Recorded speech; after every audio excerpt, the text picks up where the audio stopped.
Okay. That's so typical of the way I would play. So if anybody cares about the way I would particularly play, learn exactly what I just did. Those are the most common ways that I follow a chord. These chords that we just played, that's just what naturally comes out. And let's start to break that down a little bit. A minor chord comes up. Basically, you can use your notes in your A minor scale or A arpeggio. A minor would look like this.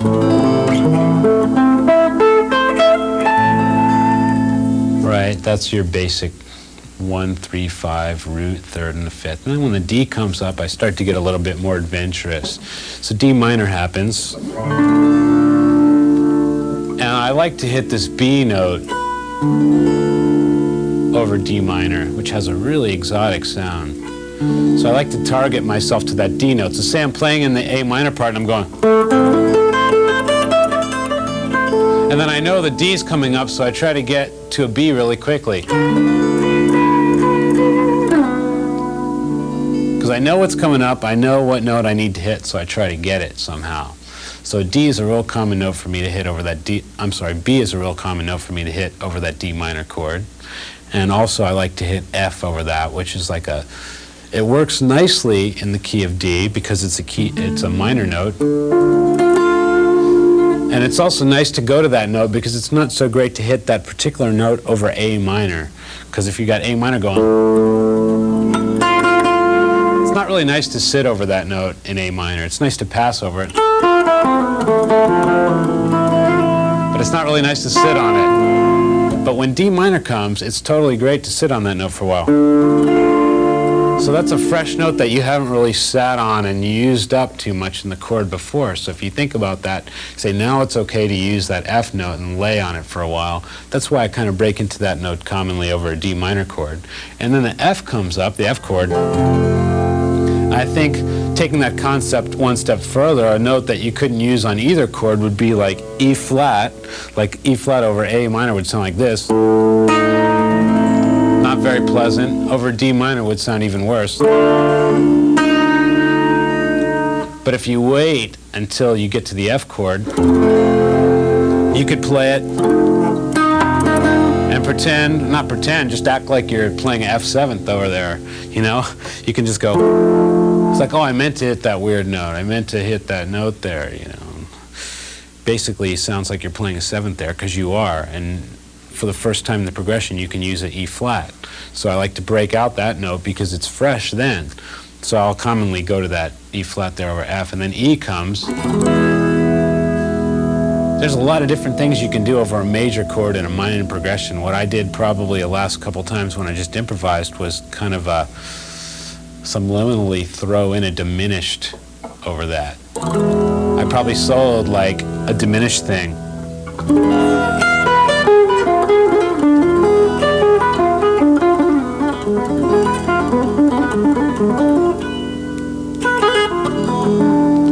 Thing about a diminished chord, if you play it over like E major in this progression, 3 of the notes are going to be perfect. Like that's like an E7th. The only note that's kind of out there is F over E. But if you use it kind of as a passing note, it's going to really just sound exotic. So when the E comes up,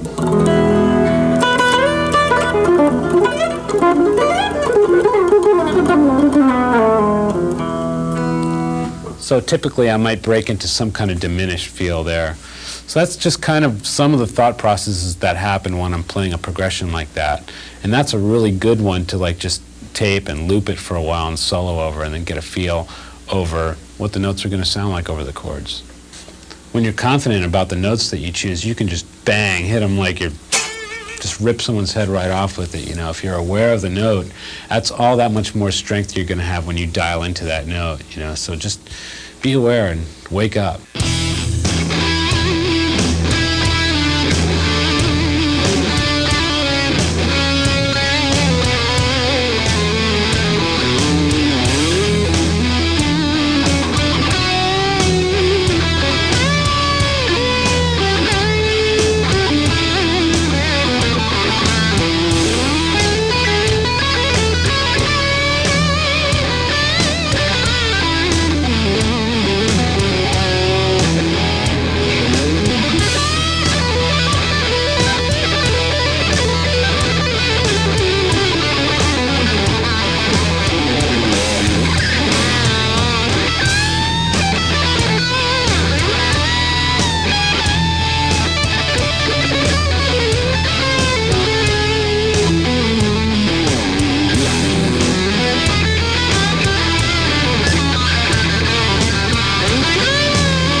I'm going to do something that's real common to my guitar playing, something I've done a lot of times throughout my career.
Now I'm going to break that down for you. The chord progression goes C, then E minor, and then for half the time it's A minor, and then G, then F.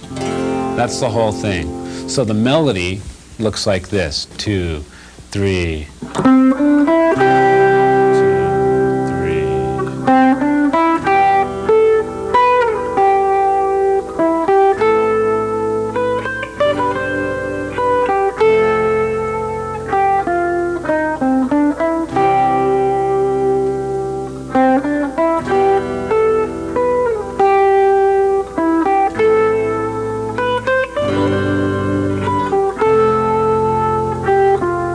Then I'll arpeggiate with the melody going on, the same chord progression. If I follow each chord, the first one isn't actually an arpeggio. I kind of like took a pentatonic scale and followed it like this.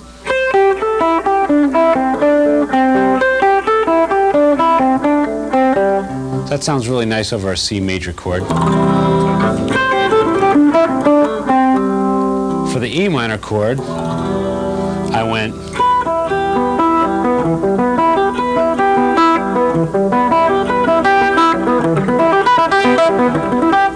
These things all separately make great exercises too to practice and try over different chords and different chord progressions, but I'm just showing you the ones that I used. So that's what I used over the E minor, I did that. And for A minor, I went like this. The same pattern, but only once around because it was half the time in the progression, and then comes G.